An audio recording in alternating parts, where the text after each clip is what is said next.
Oh, we'll walk around the compound once again. Oh, once again. Yes, we'll walk around the compound once again. Oh, once again. Yes, it's time to see some cats. Let's grab a blanket and some snacks. Oh, we'll walk around the compound once again.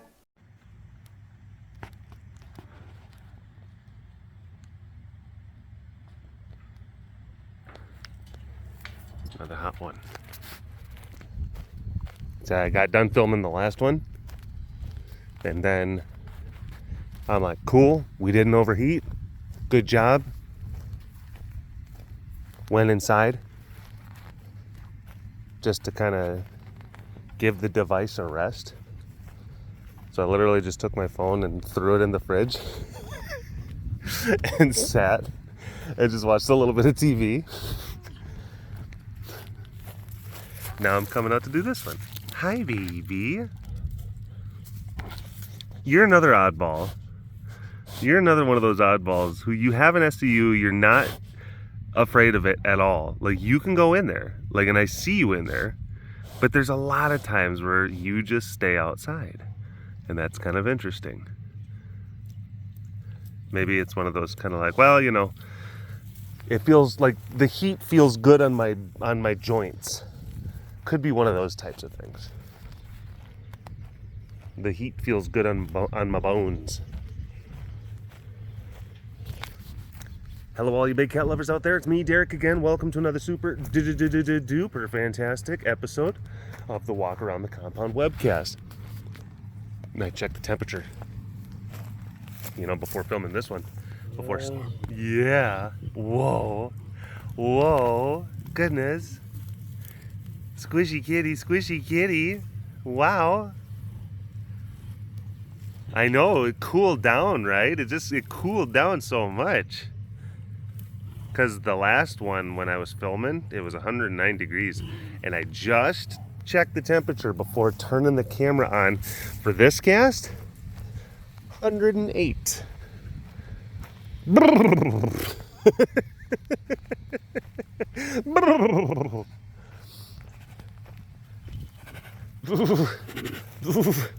And it's crazy how you adapt. Like if we were experiencing this in early June, I mean, it'd be like just people and animals would be like,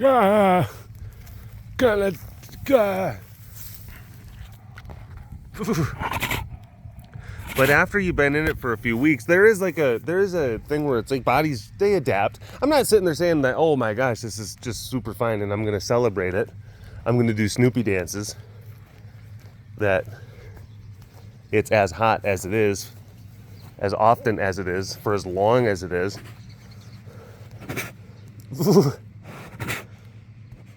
But it's like, yeah, after you're in it for a few months, like, your body does adapt. Same thing with the cold.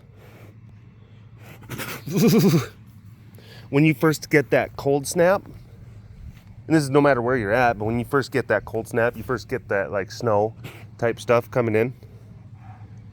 You're like, oh boy, this is like, ooh, my body. Ooh. After you've been in it for a few months, that same temperature feels much more like tolerable, much more bearable. Hi. All right. So we're gonna keep on moving. We're gonna try to see if we can get a good picture of kitties, a good representative slice of the population. Hi, sugar pie. Hi, baby. Hi, meat pita. She's a good girl. She's a good girl. Yeah. Yeah, it's crazy. Because a lot of times those poke bushes, they still stay kind of lush, even going up into the summer. But it's just been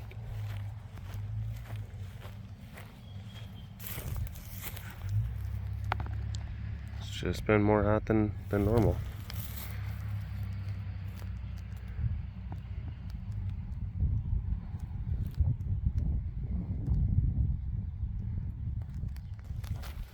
Oh, good. I knew that there was, because it was a big deal. Kiara finally got locked up. It was a successful lockup. So then they were able to construct.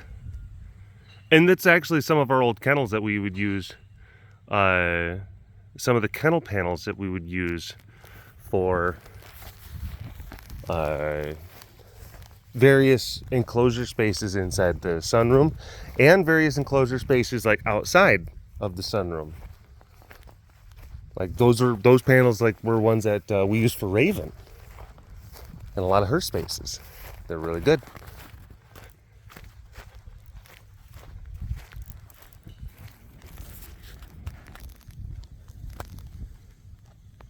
And you put the panels up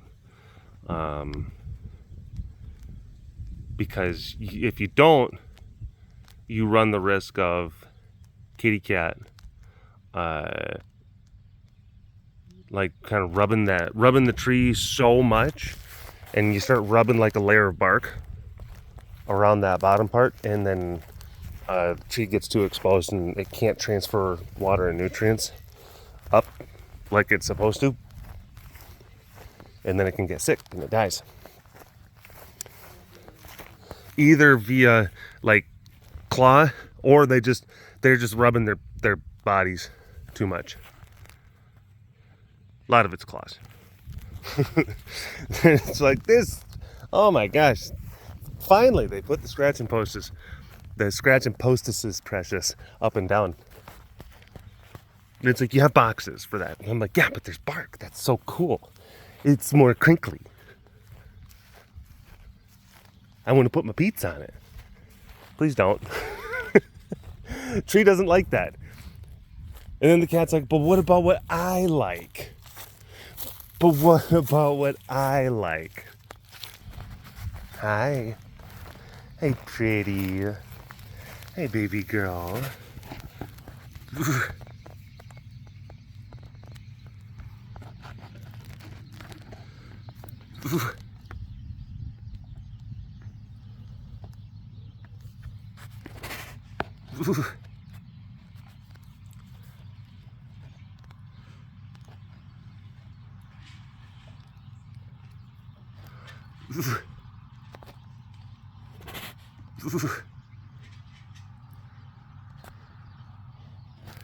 We're getting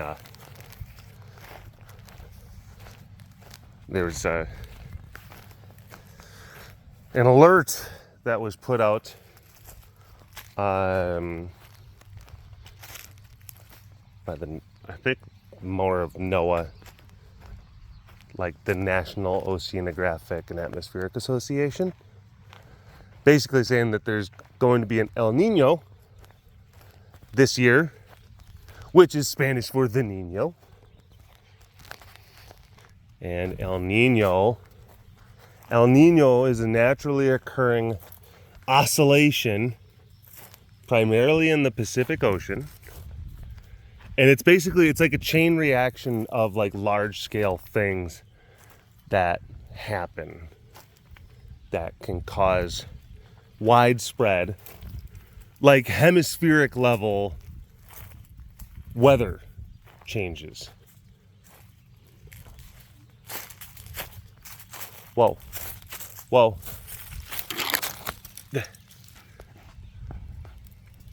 Hello. Hi. Are you gonna come over and say hi? Oh boy. Oh boy. Zoobs. Zoobs. Look at him.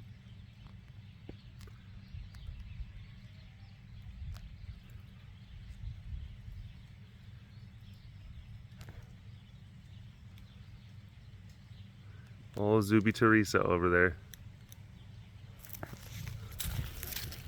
Yeah, I don't think Ra's too keen on letting anyone come and say hi.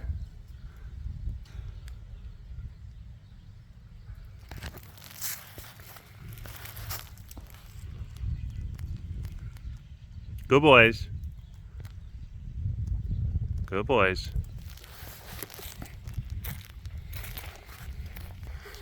But yeah, El Nino works on like 3 to 7 year cycles, and I know that I'm gonna mess parts of this up, but from memory, just from like some articles I was reading a few weeks ago, so I'm having to kind of recall.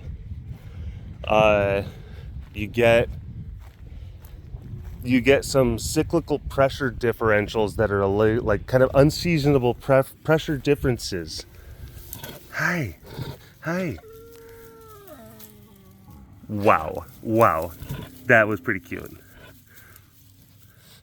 You get some pressure differentials that are normally not present happening between Australia and like Indonesia and like that kind of region, that part of like the Pacific. And that's like the first kind of thing that happens. And then like the weather patterns kind of change there. And then some of the temperatures of the yeah. Then some of the temperatures change in the water, which then starts to like affect more water within that whole region and that part of the Pacific.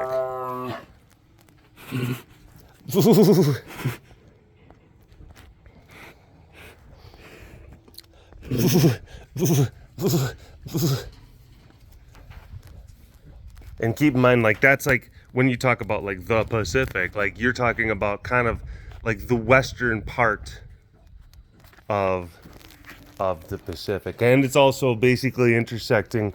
So like there's like the Pacific, and then there's like Australia and the things, and then here's like North America, South America, and a lot of like large scale circulations. Well, technically it kind of does this. Actually, no, it does this. Sorry. In the Northern Hemisphere, it does this. That's why, so yeah, Pacific Ocean water. So again, North America is over here, and the Pacific Ocean water in the Northern Hemisphere does this for the most part. That's why a lot of times the water is colder on the West Coast. That's why the water is colder on the West Coast, because it kind of is cold and it kind of gets pulled down. That's why on the East Coast, and it does this, it's actually like the waters are warmer. East coast of the continental United States. Did you know that? And because like the water gets warmer on this part, on like, so on the western side of like that, so the water in the Pacific kind of does this, and trade winds, and there's like along the equator, the water kind of does like, there's a conveyor belt of water that goes, you know, from like east to west. And because the water starts to get warmer over here, that affects the amount, like it affects the speed of that conveyor belt. And then things get kind of like, they get blocked up. And then there's a weird effect that actually happens over on the eastern side, where because water's not actually moving out of this side as fast as it normally does, water actually from the subsurface, from deeper, it doesn't upwell. It doesn't actually come up, because that's also another thing. You can't just think 2-dimensionally. You have to think 3-dimensionally. So cool and colder water doesn't get brought up. It's called upwelling. It doesn't get brought up to the surface. Basically, the whole system just gets all bugaboo. The whole thing gets all bugaboo, and we're talking about like the biggest ocean on the planet. Its circulation patterns get all wonky, and it changes like the overall temperature, which changes in ocean temperature. Like, so you could have changes in land and surface temperature, and it doesn't affect like what's happening out in the ocean. But if you have changes in temperature of the ocean, that absolutely affects things that happen on land. Land heating up is nothing special. It's easy for land to heat up and cool down rapidly. For oceans, water, it's more difficult. because water is a fantastic retainer of heat energy. It heats up and cools down much more slowly. So when it does have temperature distributions that are different from what it normally does, its effects are more widespread, are more significant, are have bigger impacts. And depending on where you are, depending on where on the globe you are, the effects of the Nino are different. And they're prolonged. And generally they start, so for here, the effects of the Nino start late summer, and then it just ramps up in strength and intensity into the winter and into the new year. It's usually how that goes. So El Nino will come by every like 3 to 7 years, and it lasts, 3 to 5 months, probably, usually. And it's been happening for millennia. It's not a new thing. It's not one of the fossil fuels. No, that thing has just been a thing that's been going on. One of the effects that we are supposed to experience is an increase in moisture, and when we start getting further into the winter, I think it means lower than average lower than average high temperatures. So then you have like your daily average, like what you would climatologically expect on any given day.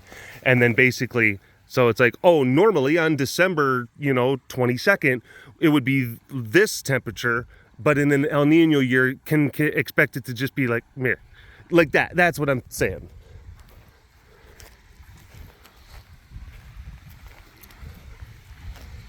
And it's like it's a numbers game. It's a gambling game. You can never, you don't want to mistake. You never want to, people will confuse climate and weather. Weather are just like the sporadic instances of happenstance that take place within the larger stage that is set up by climate.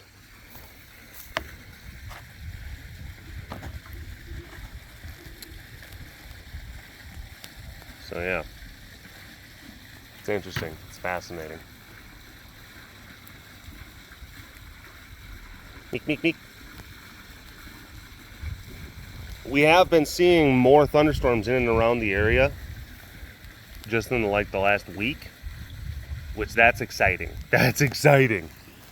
Haven't seen, obviously things are still kind of crispy because that's like, we've been so dry for so long. Basically any sort of rain that falls is just going to get soaked into the ground.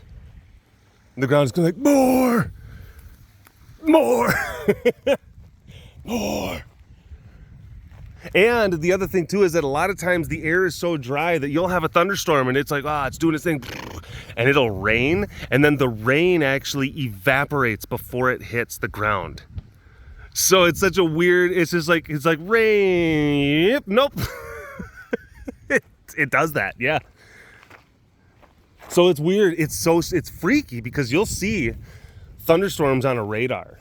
And it's like there'll be on top of you, around you, surrounded, all over the place, but you're not getting like really much. You're getting some, but not as much as what the radar would indicate. You're just like, something's not adding up. I'm in the matrix again.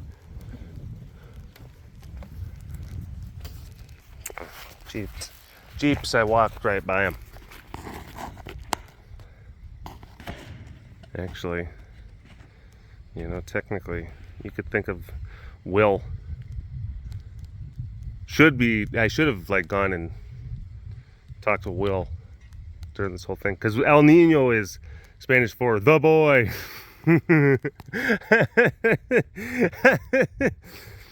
That's right.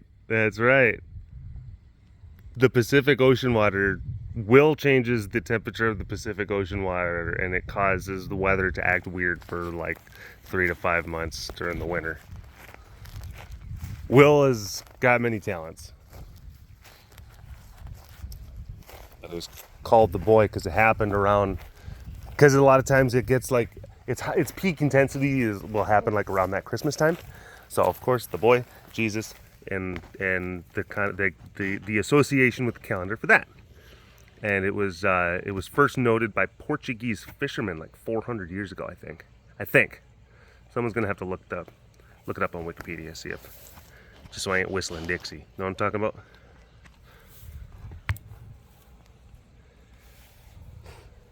So yeah. Neat.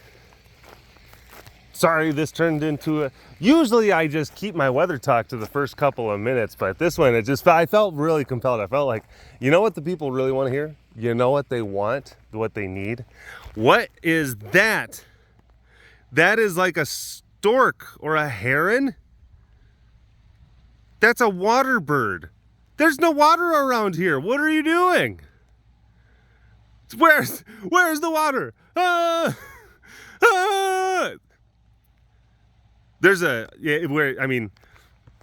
will say, like, there's like maybe like a mile that way. As the heron flies, there is a lake, and then we got the Trinity River. Probably not even half a mile that way. So maybe it just needed to come over here to dry off its little stork peats. It's very strange. All right, cool.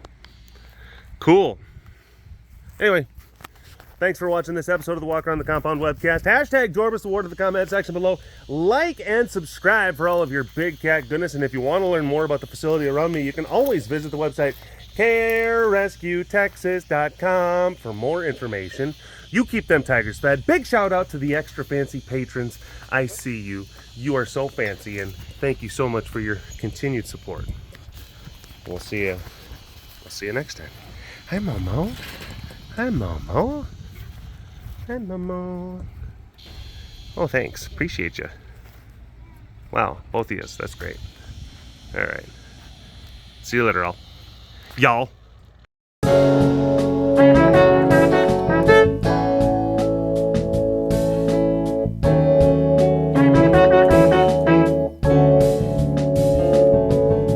The webcast is now over. Thanks for watching.